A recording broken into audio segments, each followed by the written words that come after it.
Glória. Paz do Senhor, sejam todos bem-vindos. Já estamos aqui na nossa live. Eu sou o pastor Gilmar, sou o presidente da Faculdade Teológica CETAD e já estamos com mais uma aula ao vivo aí para você em todo o Brasil e no exterior. Você que é nosso aluno, que está nos acompanhando, nós vamos aí para mais uma aula, nossa segunda aula de ética cristã. E que Deus te abençoe por estar conosco aqui. Deixa eu preparar aqui os seus comentários enquanto os irmãos estão aí.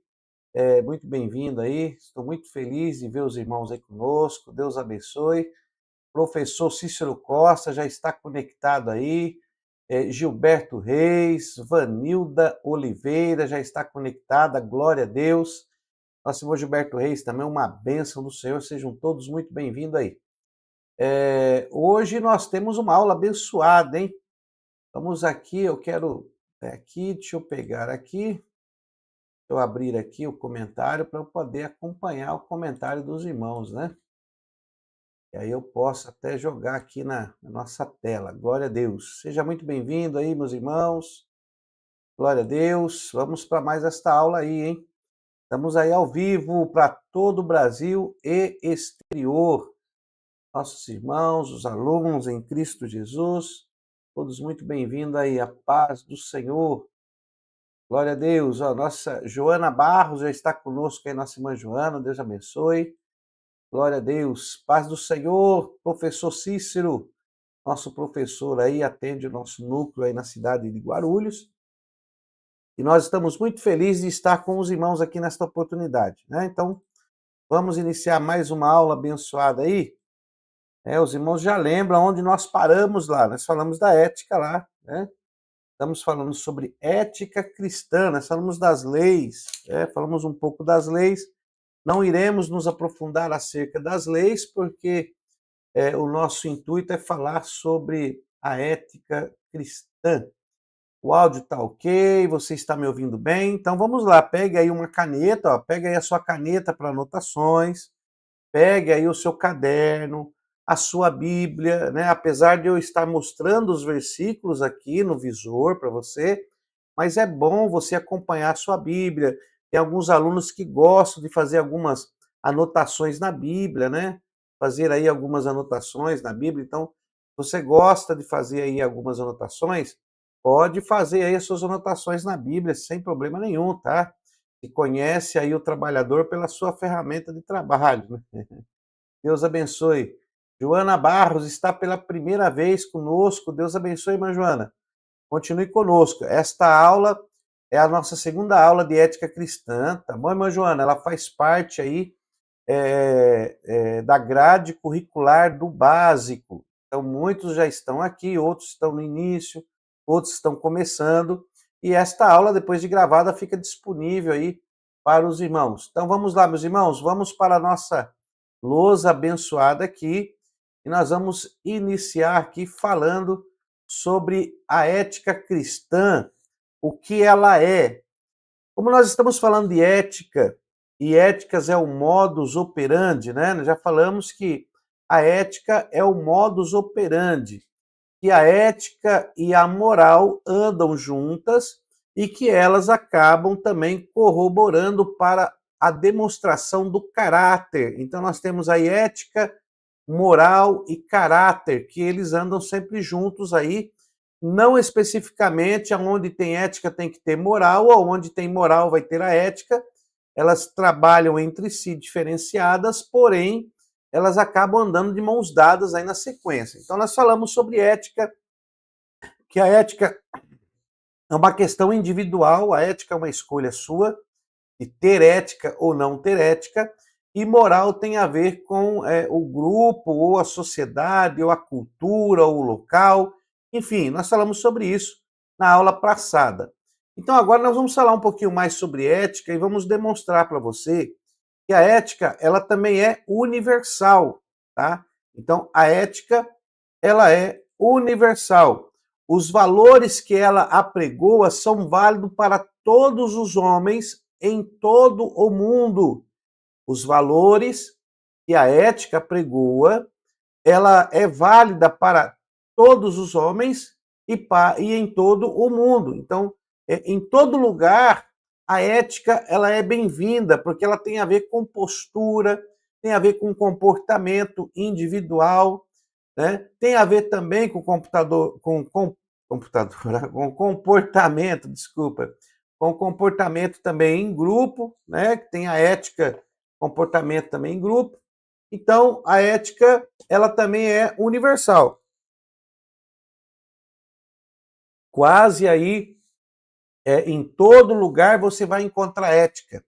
Dentro de cada profissão, ética entre os advogados, ética entre os profissionais de trabalho, ética entre os médicos, ética médica, ética hospitalar, enfim, a ética ela também é universal.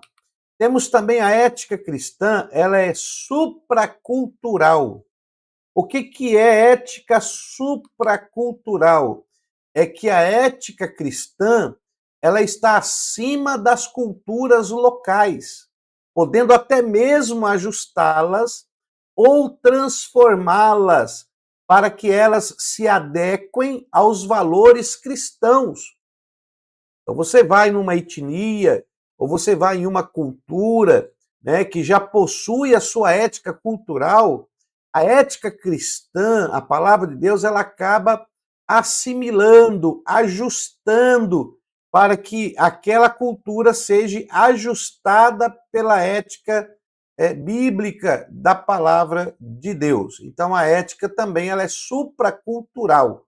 Ela está acima das culturas locais e pode até mesmo ajustá-las ou transformá-las, como nós já vimos, sobre algumas regiões mais remotas, pessoas distantes, quando passam a conhecer o Evangelho, a palavra de Cristo, há então uma transformação de uma vida ética sobre eles, e eles acabam tendo uma transformação. Então, a ética cristã tem também esse poder de transformar uma vida, talvez, numa outra ética aí, tá? Então, para que elas se adequem aos valores cristãos, e não ao contrário.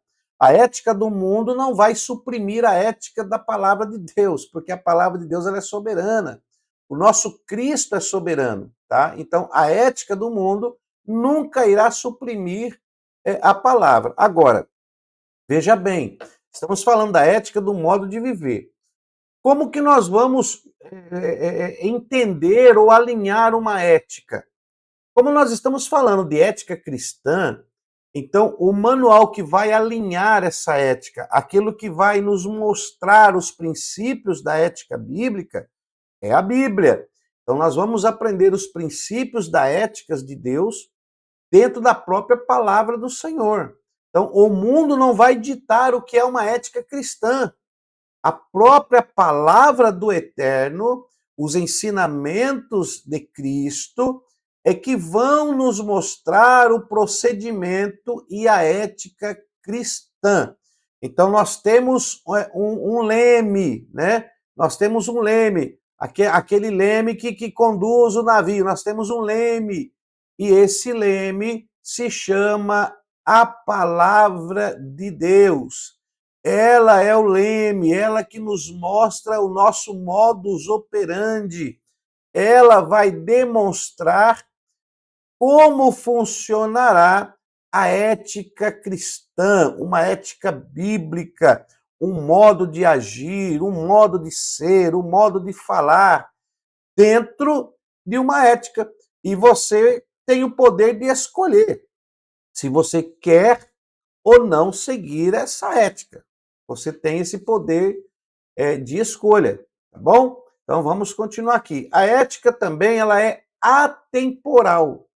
A ética cristã ela é atemporal. Né? O que é atemporal? Que ela está acima do tempo.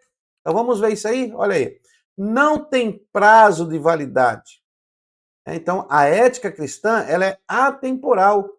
Ela não tem prazo de validade, ou seja, aquilo que o Evangelho apresenta como regra de fé e prática deve ser obedecido em todo mundo e em todo tempo. A ética cristã traz os marcos antigos que não podem ser removidos. Então, quando nós estamos falando de ética cristã, estamos falando de princípios de modo de ser, de modo de viver, que o próprio Senhor Jesus ensinou, que Deus entregou na Tanar, que o próprio Senhor Jesus reafirmou no Novo Testamento, princípios do modo de viver, de uma ética. Quando falamos ética cristã, estamos falando, quando falamos cristã, porque provém de Cristo, então uma ética que provém do próprio Senhor e Salvador Jesus, que nós aprendemos no decorrer do período dos nossos estudos e de nosso alinhamento com a palavra de Deus, porque a Bíblia, ela nos alinha, tá? Quando nós falamos de ética cristã, estamos falando disso aqui, olha. Estamos falando da Bíblia, da palavra de Deus. Então, Cristo vai nos alinhar dentro de um modo de viver do reino de Deus. Então, a ética tem a ver com isso. Então, ela é atemporal, ou seja, ela não tem prazo de validade. A ética secular, como nós já vimos, lei secular, lei transitória, lei cultural, a ética cultural, a ética secular, né? A ética entre os profissionais de trabalho, essa ética ela pode até ser alterada, essa ética ela pode até, com o passar do tempo, né? Com o passar ou a melhoria cultural, a melhoria transcultural, pode até ser que essa ética seja alterada, porém, como nós falamos de ética cristã, ela não muda, ela não pode ser alterada, ela é atemporal. Essa ética cristã, ela é palpada na palavra de Deus e nós já sabemos que a palavra de Deus ela é imutável. Ela não sofre alterações pelo tempo, pelo espaço, pelo físico, ela é eterna, porque veio do próprio Criador. Então vamos lá. Quais os fundamentos? Vamos falar um pouco sobre o fundamento da ética cristã, tá? O principal fundamento da ética cristã é a palavra de Deus, a Bíblia Sagrada. Então está aqui o fundamento. Ah, mas da onde que nós vamos tirar? Está aqui, ó. Da onde nós vamos tirar a ética? Leia esse livro. Ah, mas lá na igreja pode fazer isso, lá na igreja pode fazer aquilo. Eu não estou falando de igreja, um órgão que foi colocado como um órgão institucional, e cada presidente elegeu o seu regulamento interno, e isso é bom, né? Toda associação tem que ter um regulamento interno para que haja uma ordem e decência. Não é isso que eu estou falando. Quando eu falo de ética cristã, não estou falando de ética pautada sobre regulamentos e normas internas da própria denominação que se instituta como igreja ou se coloca como instituição evangélica. Eu estou falando da palavra de Deus. Esse é o principal fundamento, tá? Esse é o principal fundamento para nós termos uma ética paupada na verdade. Agora, você vai se deparar com uma ética religiosa, né? São várias religiões e cada religião tem a sua ética religiosa. Se a ética de uma determinada religião, se a ética de uma determinada etnia não fere a ética, a base da ética de Deus, é passível de ser cumprida e executada. Mas quando você vê uma ética que está ferindo, ou uma lei, uma norma, que fere as bases da palavra de Deus, então ela não é passível de obediência, porque ela fere os princípios de Deus, né? Então tudo tem que estar alinhado com a palavra de Deus, ok? Então vamos lá. Nesse sentido, é preciso considerar que a Bíblia é a palavra inspirada, inerente e infalível de Deus. Então, olhando para esse princípio, que nós estamos falando de uma ética cristã, eu já vou dizer para você uma coisa. Nesse sentido, você tem então que considerar a Bíblia como regra de fé e prática. Você tem que considerar a Bíblia como um norte a ser seguido, como uma linha de execução e uma linha fidedigna, uma linha passível de crença, de respeito, de obediência, porque se trata não de uma palavra humanamente falando, mas de uma palavra inspirada pelo Eterno, escrito por homens, mas com uma inspiração que vai além do entendimento humano. Temos que entender isso. Então, se nós não vemos isso, então não adianta falarmos de ética cristã.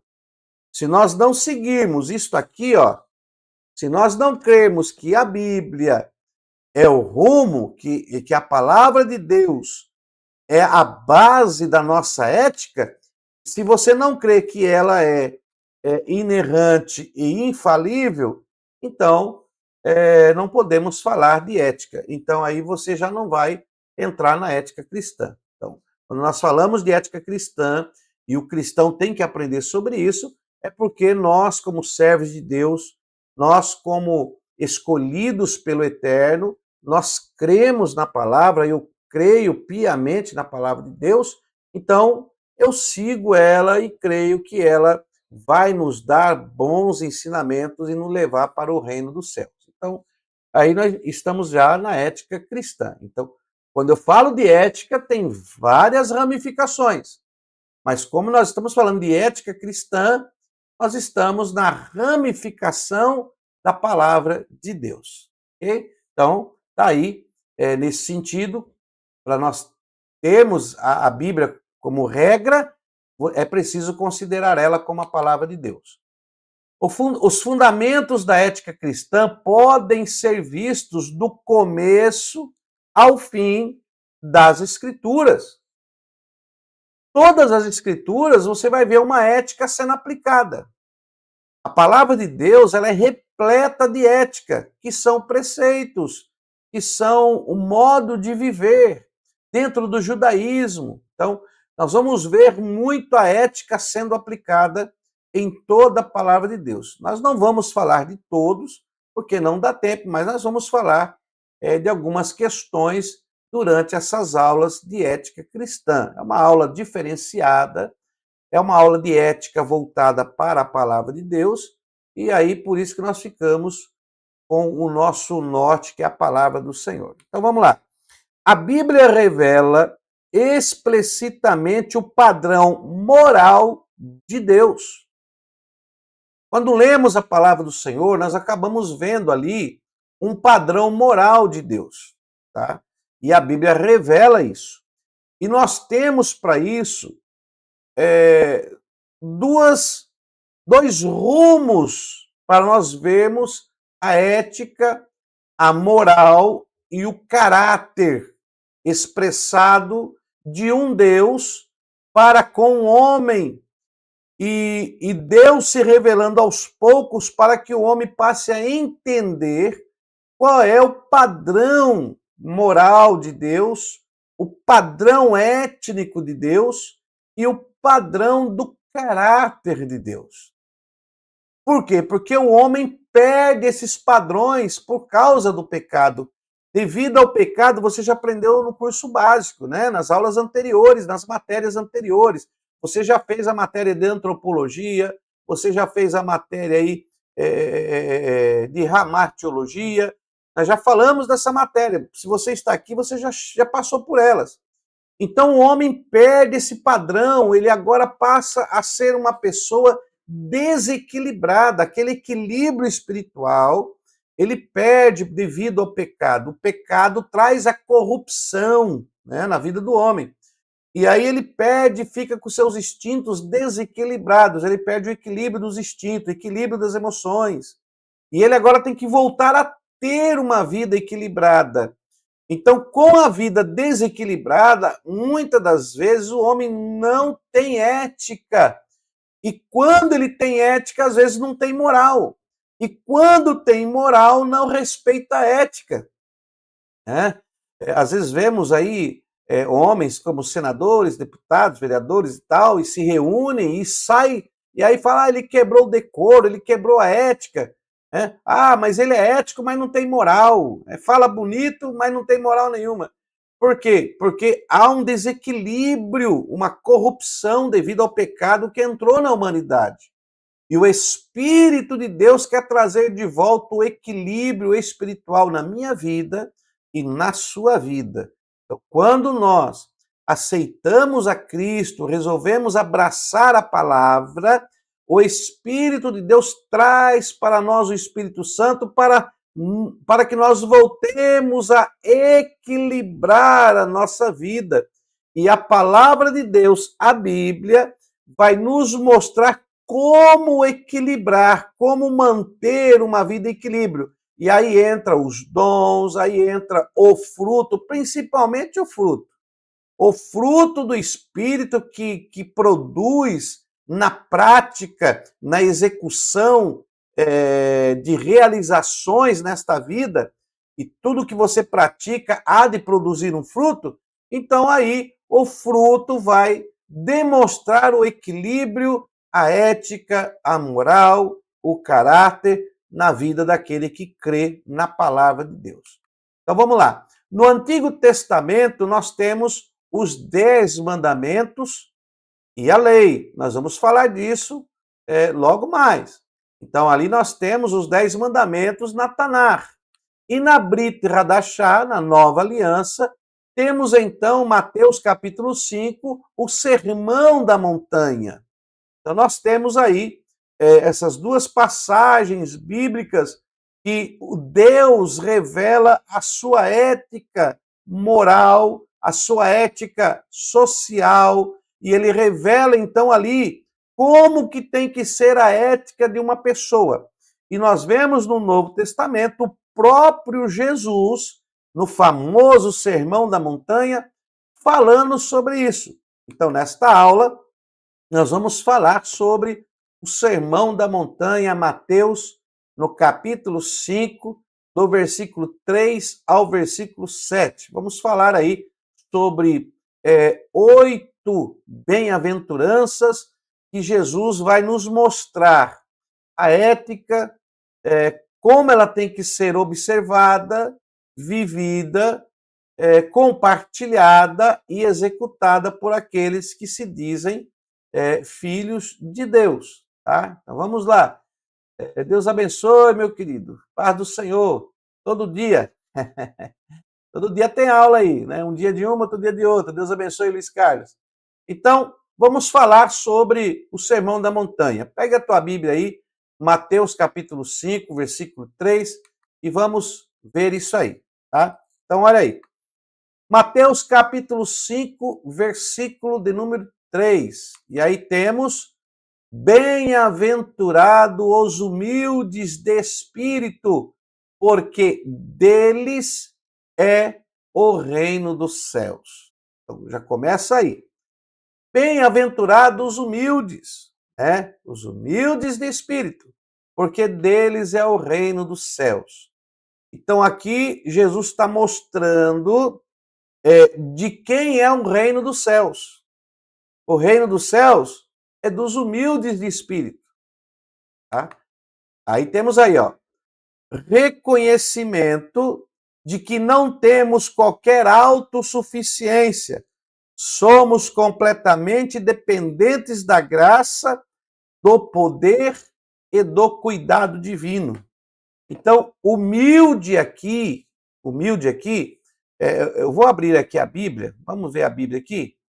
O que esse humilde quer nos mostrar aqui? Ó, já deixei aqui, ó, Mateus capítulo 5, versículo 1 a seguir. Olha aqui. Vendo, aqui como sempre eu gosto de dizer, eu uso o My Bible, tá? Uma Bíblia espetacular para que nós possamos usar aí. Então nós estamos usando aqui o My Bible e nós temos aqui, no centro da sua tela, é a Bíblia Almeida Revista e Atualizada Interlinear. Interlinear porque ela traz a palavra, e do lado da palavra ela traz a transliteração do grego, né, a raiz a raiz da palavra no grego. E aqui do lado esquerdo da sua tela, aqui eu uso a Bíblia grega, no Novo Testamento, eu uso a Bíblia Interlinear de Bereia, tá? Então eu estou usando aqui a Bíblia Interlinear de Bereia, onde ela traz o texto no grego e traz aqui o significado do grego, mas em inglês. Tá? Em inglês. Então, eu gosto de dizer, porque aqui a gente vê, olha, tá vendo aqui a raiz? Olha, aqui está dizendo assim, olha, idon, né? Idon. E nós vemos aqui, ó, da raiz eido, ó, da raiz eido, que é vendo. Só que quando eu clico aqui, ó, esse eido, que foi traduzido como vendo, olha aí, significa ver, perceber com os olhos, perceber com um dos sentidos, que é o olho, né? Notar, discernir, descobrir, ver, né? Voltar os olhos, a mente, a atenção a algo. Então, aqui, quando nós clicamos, ela nos dá, então, a raiz da palavra e isso nos ajuda a fazer não uma exegese profunda, mas pelo menos assim, uma observação no texto para compreendermos melhor. Então, nós estamos aqui no Sermão da Montanha. Então, olha aqui, ó. Vendo Jesus as multidões, subiu ao monte como se assentasse. Aproximaram-se os seus discípulos. E vamos lá. Versículo 2. E ele passou a ensiná-los, dizendo. Então, vendo a multidão, Jesus sobe ao monte e ele se assenta. E aproxima-se dele os discípulos também, e ele passou a ensiná-los. E olha o que Jesus ensina. Bem-aventurado, né? Então, o que é bem-aventurado? Nós temos aqui a palavra bem-aventurado no grego, né? Está escrito lá no grego. Então, nós temos aqui, ó, bem-aventurado, olha, makarioi, olha, makarioi, que é a raiz aqui, Macários, que tem a raiz Macários, olha, Macários. É uma forma prolongada do poético macar, significando o mesmo. O que é? Bem-aventurado, feliz. Então, é uma bem-aventurança, algo que é feliz. E ele tem outros verbos aqui, ó, macarismos, né? Olha, declaração de bem-aventurança, proferir uma declaração de bem-aventurança sobre alguém, anunciar alguém abençoado. Então, qual é a bem-aventurança? É uma notícia feliz, falando de alguém abençoado, que é Jesus e o reino de Deus. Então, ele vai dizer, olha, bem-aventurado, feliz, abençoado, são os humildes de espírito, tá? Então, nós temos que ver isso. Quando nós buscamos aqui, olha, bem-aventurado, que é Macarioi, eu posso também, olha, cliquei aqui, olha, ele aparece lá, da raiz Macários. A gente consegue também fazer uma pesquisa quantas vezes essa palavra aparece na Brit Hadashah, na Nova Aliança. Olha aqui, ó, aparece 50 vezes, tá? Então, essa palavra Macários aparece 50 vezes, e aqui aparecem os versículos. Olha aí, ó. Bem-aventurados que choram, tá vendo? Bem-aventurado, bem-aventurado.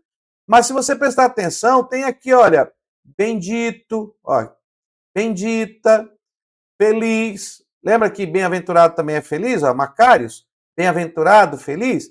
Aí tem aqui um versículo que fala sobre feliz, foi traduzido como feliz, porém, a palavra grega é Macário de bem-aventurança. Olha, ó, por exemplo, Atos capítulo 26, Atos 26, 2. Tenho-me por feliz. Ó, se você ler lá, tenho-me por feliz. Mas a palavra no grego que está ali, que foi traduzida por feliz, é simplesmente Macários, que é bem-aventurado. Então, ele poderia dizer, tenho-me por bem-aventurado. Então, tenho por tenho-me por bem-aventurado, ó rei Agripa. Então, quando Paulo está dizendo aqui, ele está dizendo, eu tenho-me por bem-aventurado. Né? Tudo que ele viveu, tudo que ele acreditava, tudo que ele vivia. Mas aqui está traduzido como feliz. Olha, eu vou colocar aqui a Bíblia de Bereia interlinear. Ó. Aqui, ó. Olha ele falando aqui o feliz. Olha aí. Aqui a tradução. Ó. Isso aqui é feliz Macários. É isso aqui mesmo. Isso aqui mesmo. Não é isso aqui. Cadê o Macário aqui? Ah, não tá aqui. Paz e... É que não tá na ordem, né? A gente tem que procurar a ordem. A ordem. Aqui, Agripa. É para ser aqui, por aqui. Bem-aventurado. Feliz. Mas aqui tá mostrando que é a raiz, Macário. Tá mostrando a raiz Macário. Feliz, raiz Macário. É o que tá mostrando na Bíblia aqui. Então, deixa eu voltar lá. Então, vamos voltar lá. Você já viu? Então, porque é bom nós procurarmos para nós sabermos que a Bíblia em português, ela tem uma palavra em português que no grego ela é diferenciada, tá? Então vamos lá. E agora eu quero te mostrar sobre essa questão dos humildes. Quando nós lemos aqui, olha, bem-aventurados os humildes. A palavra para humilde aqui não é a humildade da pessoa ser simples, coitadinho, né? Tem gente que pensa que ser coitadinho é ser humilde. Só que a palavra humilde aqui, ela vem da raiz, olha, petorros. Olha aqui, ó. Aqui no grego é betorros. Olha aqui, ó. Olha aqui no grego aqui, ó. Pronto, olha lá. Petorros. O que significa essa palavra? Olha, reduzido à pobreza, mendicância, que pede esmola, destituído de riqueza, destituído de influência, destituído de posição, destituído de honra. Então, quando Jesus está dizendo bem-aventurados humildes, ele está dizendo, olha, bem-aventurado aquele que tem pobreza, aquele que mendiga, aquele que pede esmola, aquele que é destituído de riqueza, aquele que é destituído de influência, aquele que é destituído de posição, aquele que é destituído de honra. A palavra grega ali é isso. Não é humildade de sentimento, mas é uma humildade de ser, da pessoa realmente, literalmente, ser pobre, da pessoa literalmente não ter dinheiro, da pessoa literalmente não ter nada. Esse é o intuito da palavra humilde. Agora, você tem que entender que a palavra humilde, ela não está sozinha no texto. Ela está relacionada a uma outra palavra que é espírito. Então ele está dizendo, olha, aí agora que você tem, porque ela tá ligada a pneuma. Então nós temos aqui a palavra a palavra torros, que está ligada a pneuma. Então quando ele fala destituído de pobreza, aliás, reduzida a pobreza, eu coloquei aqui para você ler, ó. Reduzida a pobreza, destituído de riqueza, influência, posição e honra, é de espírito. Então é como se Jesus dissesse o seguinte, olha, bem-aventurado é aquele que é reduzido à pobreza espiritual.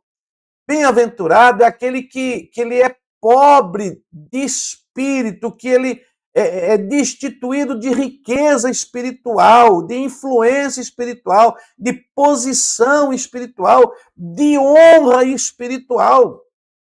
Quando está falando bem-aventurados humildes de espírito, é aquele que vem a Cristo não com orgulho espiritual, não com riqueza espiritual, mas destituído, com seu espírito livre para receber o Espírito de Jesus sobre ele. Porque o Espírito de Cristo vai preencher aquela pobreza espiritual que tem o homem destituído da glória de Deus. Sabemos, já aprendemos sobre ramatiologia, que quando o homem pecou, ele recebe a morte espiritual, ele perde a comunhão. Então, o homem que não tem Deus, ele não tem comunhão com Deus. Olha, se a pessoa não acredita na palavra de Deus, ele é pobre espiritual, ele é destituído de honra espiritual, ele é destituído de influência espiritual, ele é destituído de riqueza espiritual, porque quando a riqueza espiritual de Cristo, a influência espiritual de Cristo, a posição espiritual de Cristo, a honra espiritual de Cristo está ligada ao reino dos céus. Então, aquele que vem, que é necessitado espiritualmente, que entende que sem Cristo ele não é nada, que vem com o coração aberto, dizendo: Senhor, eu não sou nada, eu sou pobre, eu estou na condição de destituído da riqueza espiritual, da influência, posição espiritual, eu não tenho honra espiritual, eu não sou nada. E ele vem para Cristo com esse espírito preparado, com esse espírito pronto para abraçar a manifestação do Espírito de Deus. Então, dele é o reino dos céus. Então, Jesus está dizendo, dele é o reino dos céus. Deu para pegar aí? Deu para pegar? Então, dele é o reino dos céus. Porque esse humilde de espírito, ele é destituído. É o que está destituído. E o reino de Deus é para ele, porque o Espírito de Deus vem trazer a comunhão. Né? Então, se eu sou destituído, então nós vemos aqui que o nosso espírito empobrecido recebe o espírito da nobreza, que é o Espírito Santo. Não podíamos falar aqui de Filipenses, capítulo 2, versículo 5, que haja em nós o mesmo sentimento que houve em Cristo Jesus, que sendo Deus, não teve por usurpação ser igual a Deus, mas antes esvaziou-se a si mesmo, tomando a forma de servo, e achado na forma de servo, sofreu até a morte de cruz. Então, ele se faz como servo, ele se esvazia para receber. Então, o pobre de espírito é aquele que é destituído, é aquele que está vazio para receber. Tem muita gente que já acha que eu sou o bambambam espiritual, eu estou cheio. E está caindo na vida por aí, está perdendo o reino de Deus por causa do orgulho espiritual. Existem 3 níveis de orgulho. Tá? Existe o orgulho no corpo, que é ostentado. O camarada é orgulhoso, vaidoso, ele ostenta o seu orgulho. Existe o orgulho da alma, onde o próprio eu não cede, e existe o orgulho do espírito, que acha que sabe tudo, revela tudo, conhece tudo, não, Deus só fala com ele, não fala mais com ninguém. Temos que rever os nossos conceitos aí. Então, nós estamos falando disso aí. Então, reconhecimento de que não temos qualquer autossuficiência, somos completamente dependentes da graça, do poder e do cuidado divino. Isso é pobre de espírito. Deu para pegar? No versículo 4 diz: bem-aventurados que choram, porque serão consolados. Bem-aventurados que choram, porque serão consolados. Aqui, chorar é contristar-se profundamente por causa das nossas próprias fraquezas, quando nos medimos com o padrão divino da justiça. Então, este choro não é derramar lágrima de crocodilo, não. Bem-aventurados que choram não é porque está chorando porque perdeu o carro, não é porque está chorando porque perdeu a casa, não é porque está chorando. Esse choro aqui, irmão, não tem nada a ver com o choro sentimento humano, mas é um choro de contristamento, é um choro de reconhecimento, é um choro daquele que profundamente se contrista por causa das nossas fraquezas. Por causa da nossa fraqueza, quando aquele choro é de reconhecimento né? Eu já passei por isso, tenho certeza que você que está me ouvindo já passou por isso, quando nós estamos diante do Eterno. E muitas vezes o Espírito Santo está usando o preleitor ou está usando a palavra, e essa palavra vem, corta e entra, e ela é tão profunda que ela vai até a divisa da alma e do espírito, penetra até. E aí você reconhece que você não é nada. Eu reconheço, meu Deus, como eu sou falho, meu Senhor. Isso é o choro que vai ter o consolo. Ah, não, você está sofrendo, você está sendo pisado, a tua vizinha está te humilhando. Bem-aventurado os que choram, porque serão. Não, se não houver contristamento, se não houver um profundo arrependimento, o choro, eu costumo dizer que é o choro da alma.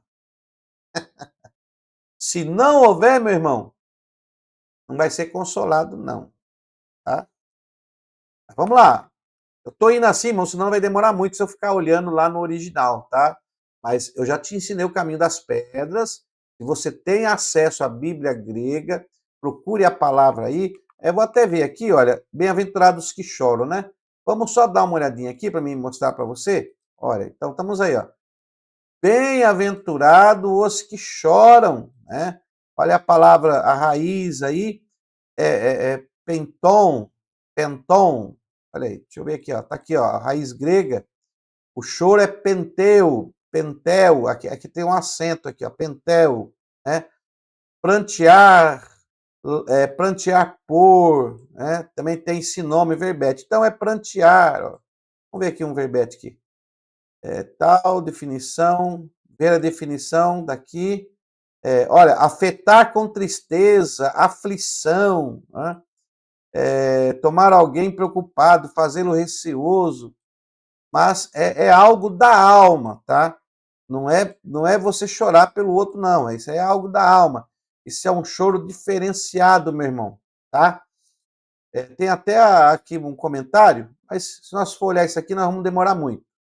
Então vamos ficar aqui, que eu não quero demorar muito com a aula. Já tem irmãos que me reclamam que eu falo demais, que eu paro muito, e eu quero tentar ser mais dinâmico, mas os irmãos vão me acompanhando aí, tá? Os irmãos vão me acompanhando aí.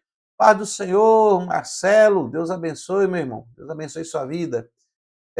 Ô, pastor Helena, paz do Senhor, pastor Helena, é a nossa membra ouro do nosso canal. Tem mais uma irmã aí que são duas, nós temos 3 membros ouro que são umas bênçãos de Deus, que nos ajuda muito aí. Então vamos lá, vamos continuar aqui. Versículo 5, vamos falar agora sobre bem-aventurados mansos, porque eles herdarão a terra. A amabilidade, docilidade, é a qualidade de uma pessoa que está debaixo do controle de Deus. Né? A amabilidade, a docilidade, é qualidade de uma pessoa que está debaixo do controle de Deus. É aquilo que eu falei para você sobre o desequilíbrio. Né? O pecado trouxe o desequilíbrio. Os irmãos percebem que a minha imagem pisca muito aqui, irmãos, porque eu estou com uma câmera que não é muito boa, estou procurando uma câmera boa. Se algum dos irmãos aí quiser nos abençoar, me chame no particular. A nossa câmera que usamos aqui é um tablet um pouco antigo, né? E a imagem fica assim um pouco ruim, mas em nome de Jesus, logo, logo a gente melhora aí. Deus tocar no teu coração, porque é dando que você recebe, tá? Se alguém me presentear com uma câmera aí, pode ter certeza que eu vou retribuir também com bênçãos aí de formações acadêmicas. Pode ficar tranquilo. Olha, bem-aventurados mansos, porque eles herdarão a terra. Né? A amabilidade e docilidade, a qualidade de uma pessoa que está debaixo do controle de Deus. O que nós vemos aqui é uma maneira ética de ser.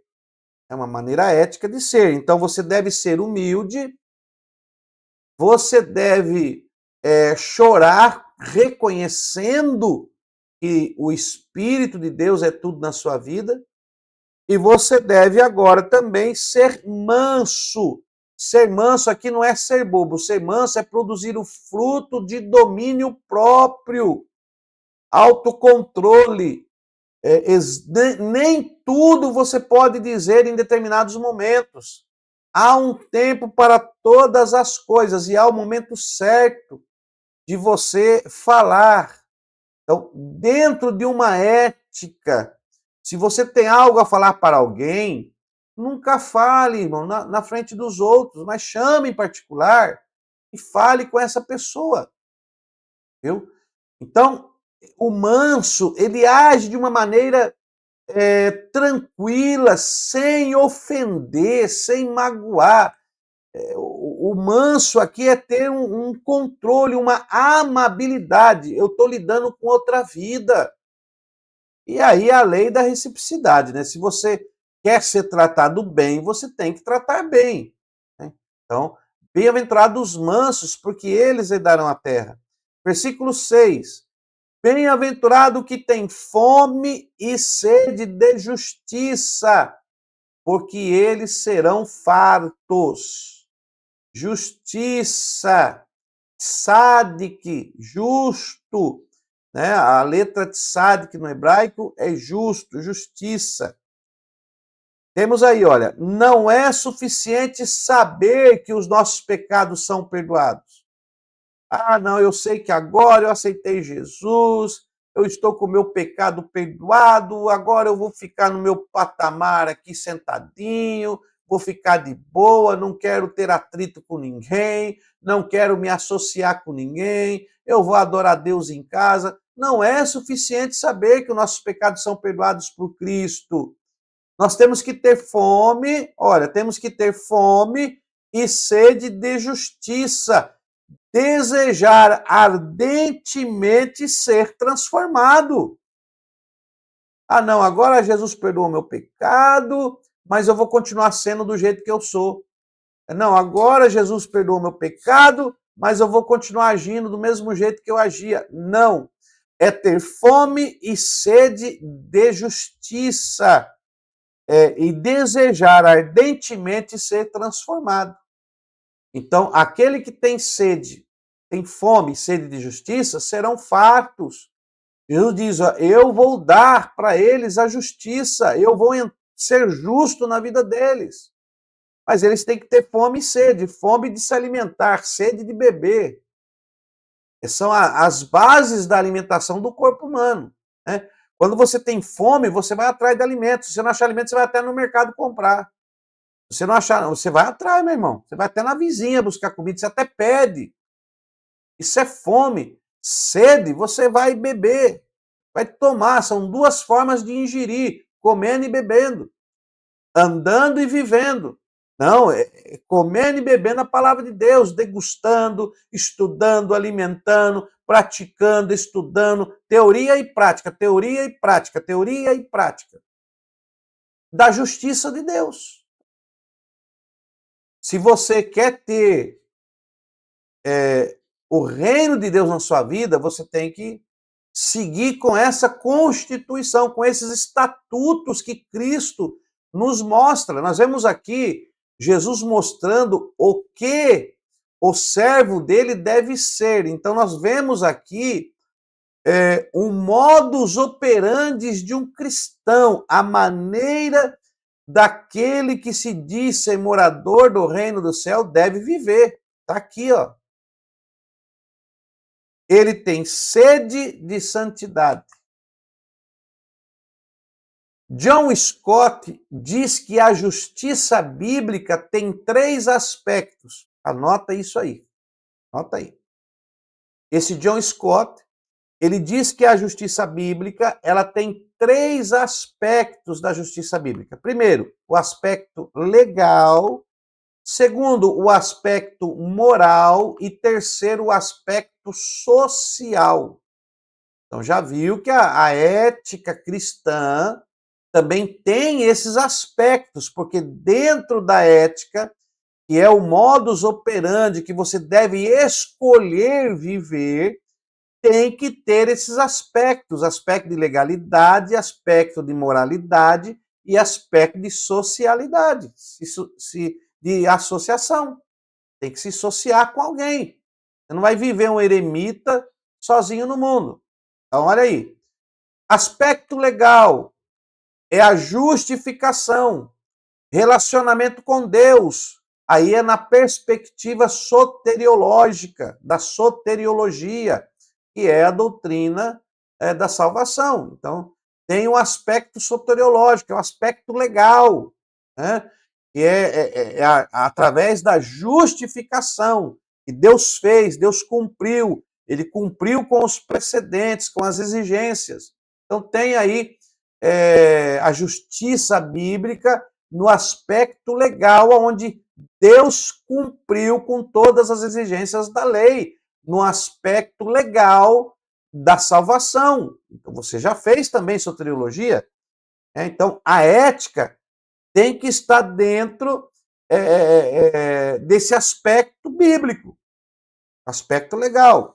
Depois nós temos aí o aspecto moral. A justiça moral, ela trata da conduta que agrada a Deus. A conduta que agrada a Deus. A justiça interior de coração, de mente e de motivações. Então, aí temos o aspecto da legalidade, tá? Tem o aspecto da moralidade, que é a justiça moral, que vai tratar da conduta que agrada a Deus. Então, o povo de Deus tem que ter uma conduta. Isso aí se chama moralidade. Lembra que nós falamos que moral tem a ver com uma cultura, tem a ver com uma associação, e a ética tem a ver com a individualidade? Mas as duas andam de mãos dadas, onde quando nós falamos de moralidade, dentro da moralidade tem que ter também o aspecto da ética, de como você vai agir dentro daquela moralidade. Então são bases, você tem que agir de um aspecto legal, segundo a palavra, dentro de uma ética bíblica, dentro de uma moralidade que vai tratar sobre a conduta, e aí você tem que tratar sobre isso. Então, John Stott, ele fala desses três aspectos aí de justiça bíblica, né? Então, temos aí o terceiro aspecto, que é social. A justiça social refere-se à busca pela libertação do homem de toda opressão, junto com a promoção dos direitos civis, de justiça nos tribunais, da integridade dos negócios e da honra no lar e nos relacionamentos familiares. Então, no aspecto social, então você vai trabalhar com a legalidade, moralidade, com a ética nesse aspecto social. Eu vou ter ética dentro da minha família, no meu convívio. Nós vemos um modus operandi, e aí entra algumas vezes usos e costumes, né? Alguma ética familiar que ela é plausível de ser seguida. Não descubra a nudez do teu pai, não descobrir a nudez do filho, não descobrir a nudez. Faz parte de um modo de viver daquele que ocupa a morada ou se diz estar indo para o reino dos céus. Há uma ética a ser seguida. Tá? Então vamos lá, vamos continuar aqui. Mateus capítulo 5, do 3 ao 6, que nós falamos aqui, nós temos 4 bem-aventuranças. Tá? Então temos aí os humildes de espírito, os que choram, os mansos e os que têm fome e sede de justiça, que nós falamos. Né? Então temos aí essas 4 bem-aventuranças que estão ali. Essas 4 primeiras bem-aventuranças trata da nossa relação com Deus. Nós devemos ser humildes de espírito, que nós devemos chorar com a alma no reconhecimento, que nós devemos ser mansos, né? Controlados pelo Espírito, que nós devemos ter fome e sede de justiça, do tzadik. Nós temos que ter fome e sede da justiça para operar a justiça de Deus. Então temos aí as outras 4 bem-aventuranças já envolvem nossa ação diante dos homens. Então aqui nós temos o quê? Nós temos as primeiras trata da questão de ser, que nós devemos ser, e as outras 4 tratam da questão de fazer. Nós temos que fazer. Então nós temos que ser o quê? Primeiro, temos que ser humildes de espírito, nós temos que ser aqueles que choram, temos que ser aqueles que são mansos, e temos que ser aqueles que têm fome e sede de justiça.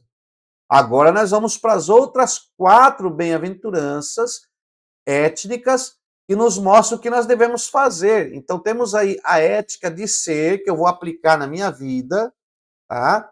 E agora a ética de fazer, que eu vou aplicar nas minhas ações para com outros. Então vamos ver isso aí. Mateus capítulo 5, versículo 7, nós temos então aí: bem-aventurados misericordiosos, porque eles alcançarão misericórdia.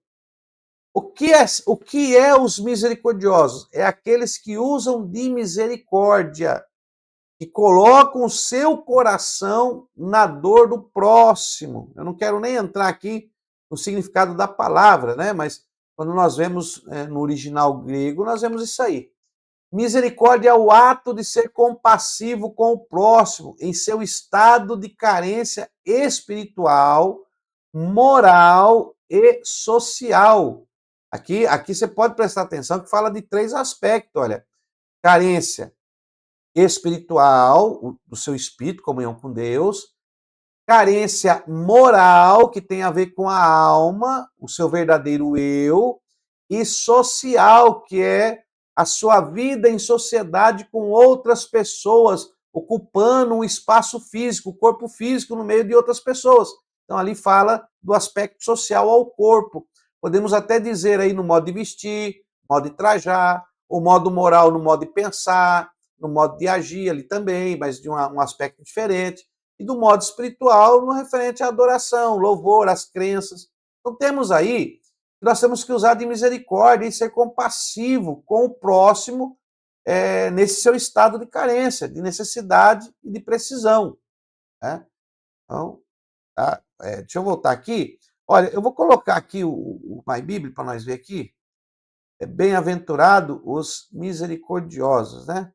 Ó, misericordiosos. Ó, vamos ver aqui essa palavra, bem-aventurados misericordiosos. A raiz aqui é Elemon. Elemon. Aqui no grego, essa palavra misericordioso, que foi traduzido por misericordioso, né? Elemones. Eu ainda não sou bem no grego, né? Eu sei ler as letras, mas eu me atrapalho um pouco, tá? Então, é até bom que eu treine um pouco o meu grego. Aqui é né? Isso aqui é um E, ou é O, deixa eu ver. Acho que é E mesmo. Eleemon. Eleemon. Agora ficou mais fácil, né? Eleemon. Eleemos. Eleemos. Então, aqui, essa palavra, misericordioso, olha, tá aqui, olha. Simplesmente só misericordioso, mas ela é do Strong 1653, que acho que é uma raiz dela. Ter misericórdia de, olha, ajudar alguém aflito ou que busca auxílio. Ajudar o aflito, levantar ajuda ao miserável, experimentar a misericórdia. Experimentar a misericórdia. Temos um outro aqui, olha. Misericórdia, olha, bondade, da raiz eleus, bondade, boa vontade ao miserável, ao aflito, associada ao desejo de ajudá-los. Então, quando nós vemos ali bom samaritano, quando nós vemos ali que aquele sacerdote levita passaram de largo por aquele homem caído, eles não tiveram o desejo de ajudá-los, então não usaram de misericórdia. Ter o desejo de ajudar, olha aí, ó. Misericórdia, né? Para a pessoa exercitar a virtude da misericórdia é mostrar-se misericordioso, ajudar a quem precisa, estender a mão a quem necessita. Esse é um ato de misericórdia, não é poupar alguém da dívida, não é poupar alguém, não, é ajudá-lo, estender a mão, até carregá-lo, cuidar de suas feridas, esse é o maior exemplo de misericórdia. Então, é o que nós realizamos, aquilo que eu falei para você, tá? Então, vamos lá. Fechar aqui, voltar para cá. Glória a Deus, vamos lá. Capítulo 5, versículo 8, vai nos dizer: bem-aventurados limpos de coração, porque eles verão a Deus. Jesus afirmou: porque do coração procedem os maus desígnios, homicídios, adultérios, prostituição, furtos, falso testemunhos, blasfêmia, Mateus capítulo 15, versículo 19. Então, do coração procede esses maus desígnios. A pureza interior se manifestará na conduta e no estilo de vida. Então, como vai manifestar os puros de coração? Olha, na sua conduta e no seu estilo de vida. Então, se a conduta dele não é adultério, não é homicídio, não é prostituição, não é furto, não dá falso testemunho, não blasfema, se ele não cumpre com isso que Jesus ensinou, que procede do coração, que são os maus desígnios, então ele já está purificando o seu coração. Então, a sua conduta e o seu estilo de vida será diferenciado, meu irmão. Então, eu ser limpo de coração não é dizer, eu amo meu irmão. Ô, meu irmão, como eu te amo. Eu te amo demais. Eu tô com você até o final, porque eu sou limpo de... Não, não é isso não, meu irmão. É evitar todos os maus desígnios. Se desviar dos maus desígnios, produzindo uma boa conduta e um estilo de vida exemplar, tendo ética, faz parte da ética também, tá? Então, olha aqui, deixa eu correr aqui, irmão, senão não termina essa aula hoje. Bem-aventurados pacificadores, porque eles serão chamados filhos de Deus. Então, nós temos aí aqueles que promovem a paz, temos aí a promoção da paz. Então, você tem que promover paz. Tem irmão aí que está promovendo guerra, tem cristão aí que só promove luta. Não, se vir em cima de mim, não vai quebrar o pau mesmo. Vamos, o negócio aqui, o negócio comigo é mais embaixo. Que ética cristã é essa? Então, a moral, ela é em grupo, onde é determinada uma moralidade. A ética é algo individual. Você escolhe segui-la ou não. Então, ou você tem ética ou você não tem ética. Ó, temos paz com Deus, temos a paz de Deus e somos portadores da paz. Nós não podemos afligir situações que nós vemos que vai desencadear situações que poderão fugir do controle de emoções e causar até, Deus me livre, a morte de alguém. Temos que promover a tranquilidade, né? Temos que promover a paz. Deus abençoe Manassés, glória a Deus, meu irmão. Nosso professor, nosso coordenador do núcleo da CETAD em Americana. Deus te abençoe, meu amado. Então nós temos que promover essa paz. Né? Vamos para o próximo aqui. Mateus capítulo 5. Então, nós falamos dos 4 primeiros, né? As 4 primeiras bem-aventuranças, que é como você deve ser, e agora as 4 aventuranças posterior a elas, que é o que você deve fazer. E essas 8 bem-aventuranças mostram alguns aspectos da ética cristã. Vamos lá. Bem-aventurados que são perseguidos por causa da justiça, porque deles é o reino de Deus. Adaptar-se na perseguição, adaptar na perseguição. Seguir a Cristo pressupõe, em menor ou maior grau, ser rejeitado e até mesmo perseguido. Então, isso é seguir a Cristo. Se adaptar na perseguição. Aqui nós quase não temos, mas em muitos países aí a perseguição é muito grande, né? Não se pode fazer mais culto em praça pública, se tiver adorando a Deus culto com a porta lá aberta, eles mandam fechar, tem até pastores que foram expulsos, em alguns lugares eles matam, há uma perseguição. Aí, irmão, alguém falar mal de você, isso não é perseguição, meu irmão, pelo amor de Deus, isso aí... Tem gente que confunde. A igreja do Senhor no Brasil ainda não passou por uma perseguição. A igreja brasileira não sabe o que é uma perseguição. Ninguém aqui sabe o que é. Nós não vivemos, por mais difícil que seja, nós não sabemos o que é perseguição. Nosso país é laico. a nossa Constituição ainda nos dá o livre acesso ao culto, ele é considerado sagrado.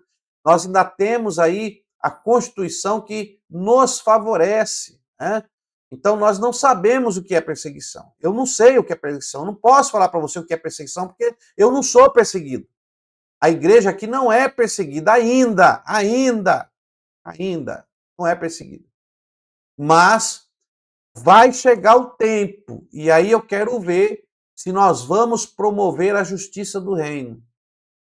Aí nós vamos ser bem-aventurados. Aí nós temos que ter realmente realizações daquele que professa seguir ao Senhor. Mas nós ainda não somos. Há uma bem-aventurança para quem sofre perseguição por causa de Jesus. Então, quem sofre perseguição por causa de Jesus, ele tem uma bem-aventurança. E aí vem uma pergunta: quem sou eu, então? Falamos um pouco de ética, falamos do que deve ser e do que deve fazer. Mas quem sou eu? Quanto mais conhecemos a Deus, mais nos conhecemos. Quando nos conhecemos, mais correto é o nosso relacionamento com os outros. Então, quando eu pergunto quem sou eu, não é para você me dizer, eu sou fulano de tal, não, eu sou pastor, não, eu sou servo de Deus, não, eu sou profetisa, não, eu sou reveladista, eu sou... Não! Quanto mais conhecemos a Deus, mais nós nos conhecemos, porque nós nos esvaziamos e começamos a conhecer a graça de Deus na nossa vida. E quanto mais nos conhecemos, mais correto é o nosso relacionamento com os outros. Mas tem pessoas que têm um relacionamento de intimidade tão grande com Deus, ele se conhece tanto para com o seu Deus que ele tem uma paz, ele tem uma tranquilidade, ele tem um relacionamento tão amoroso com o próximo que é possível enxergar a ética cristã na vida dele. E tão relacionado, né? A ética é a maneira de ser, maneira de viver, em todo o seu contexto de agir, de falar. Então você consegue ver, nossa, esse irmão é muito ético. Ele não falou mal do outro irmão, ele só fala das palavras de Deus. Ele não pragueja, ele não murmura. Talvez você já fez isso. E na frente de alguém que não poderia vê-lo fazer isso. Mas você já fez. Quem é você? Você é servo de Deus? Você possui a ética de Cristo na tua vida? Você sabe o que é servir ao Senhor? A identidade feminina, segundo Jesus.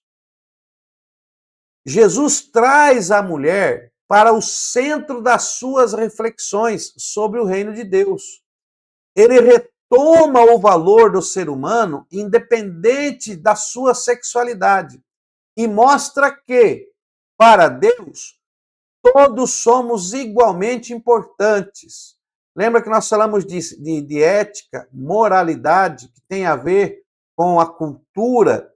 Para os judeus, eticamente, a mulher, dentro de uma ética social e cultural, a mulher ela não estava em evidência, ela ficava, né? E até hoje ainda algumas mulheres sofrem com isso.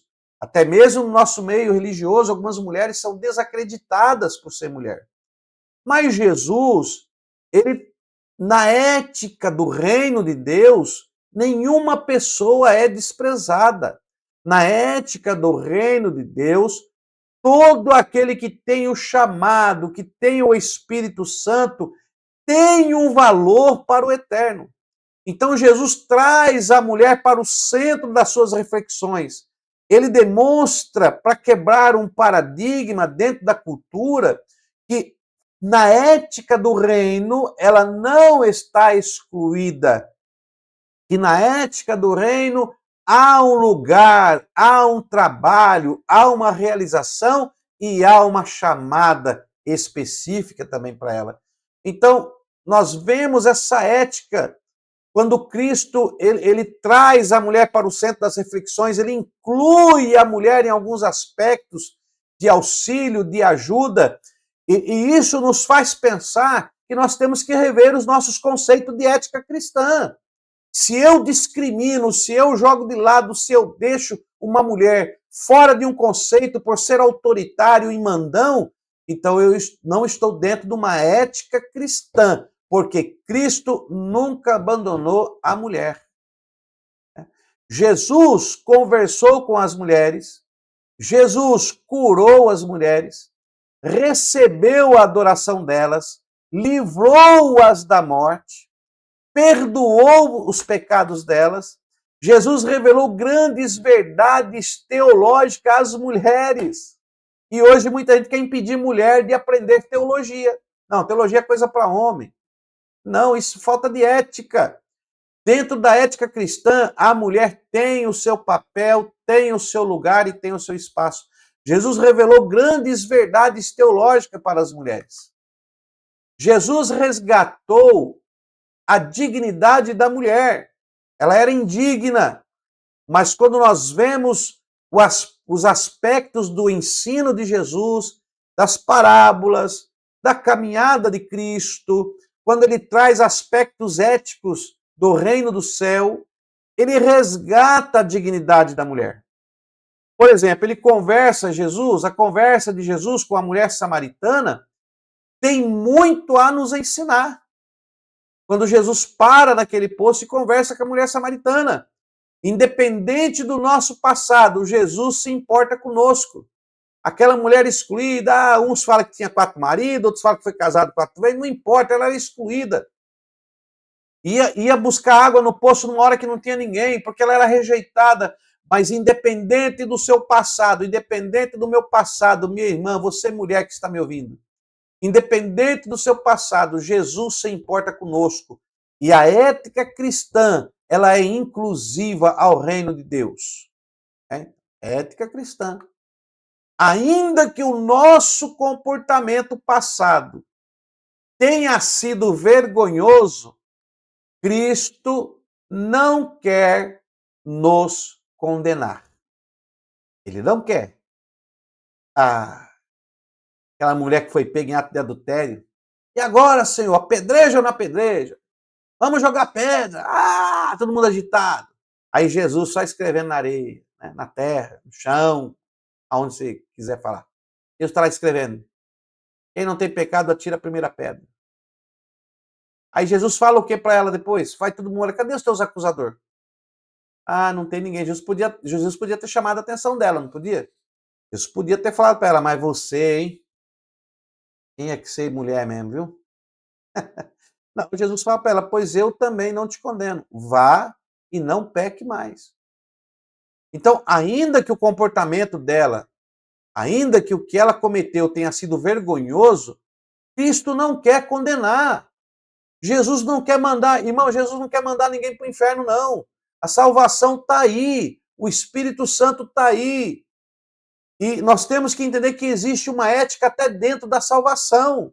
Tem um modus operandi, um modo de viver, um modo de acontecer. Mas Jesus não quer condenar ninguém. Nós só teremos uma verdadeira transformação moral e ética a partir de um verdadeiro encontro com Jesus. Enquanto uma pessoa não tiver um encontro verdadeiro com Jesus, ele não receberá uma transformação moral e ética na sua vida. Enquanto ele não receber. Então, a ética cristã é justamente nós nos entregarmos a Cristo e aceitar os seus princípios e fazermos como as bem-aventuranças. 4 que nós devemos ser humilde, devemos ter o choro na alma, devemos ser manso e devemos ter fome e sede de justiça. E nós devemos fazer o quê? Nós devemos ser misericordiosos para com o próximo, devemos ser limpos de coração, para com o próximo, né? Não prostituir, não roubar, não matar, porque Jesus disse que isso procede do coração, todas essas coisas procedem do coração. Se nós formos limpos do coração, nossas atitudes serão diferenciadas. E temos que ser pacificadores, atitudes de trazer a paz, a pacificação, e também quando somos perseguidos pelo reino por causa da palavra, por causa da nossa maneira de ser, recebemos perseguição. Que Cristo possa ser espelhado pela nossa vida. Então, isso também é ter ética cristã. O próprio nome já diz, ética, modo de ser, modo de viver, escolha que você tem de agir, e cristã porque provém de Cristo. Então, temos que ter o exemplo do Senhor para ter uma vida digna, uma vida capaz. Meu irmão, que Deus te abençoe cada vez mais aí, tá bom? Vamos ficar por aqui com essa aula, mas não perca aí a nossa próxima aula. Amanhã tem aula do médio, tá? Quando você quiser saber as aulas, é só você dar uma olhada aí, procurar no nosso canal do YouTube, lá já tem as aulas antecipadas. Todo domingo sai a listagem da aula da semana até sexta-feira. É só você seguir aí o planejamento. Nós estamos acabando aí o curso básico, já estamos na segunda aula, essa semana já vamos adiantar bastante. Aí, na semana que vem, possivelmente, nós já terminamos a aula do básico e nós vamos iniciar o bacharel, tá? Eu não comecei as gravações do bacharel, porque o meu intuito é terminar essas aulas do básico, para que os irmãos possam ir concluindo, e aí sim nós nos dedicarmos aí com todo o espírito, com toda a alma e todo o corpo e toda a presciência aí de Deus na matéria do bacharelado, tá? E nós vamos fazer algumas gravações também, vamos continuar o hebraico, temos aí coisas novas, vamos continuar o Amishkan Aleph Tav, temos coisas novas para passar, então não perca, final de semana nós iremos gravar algumas aulas, sempre fique atento no nosso canal, sempre dá uma passadinha, ver quais vão ser as aulas que vão sair, nós vamos sempre colocar no nosso canal, e também quem faz parte do nosso grupo do Telegram será comunicado aí das nossas aulas, tá? A gente sempre posta lá o link posteriormente. Hoje até esqueci de postar, que eu cheguei um pouco atrasado, mas os irmãos que estão atentos aí, os administradores, nos ajudem e nos auxiliem, tá bom? Meu irmão, que Deus te abençoe, fique na paz do Senhor Jesus e que Deus possa te abençoar e seja sempre um explorador e nunca só um turista. Que Deus te abençoe no nome do Senhor Jesus e até a nossa próxima aula.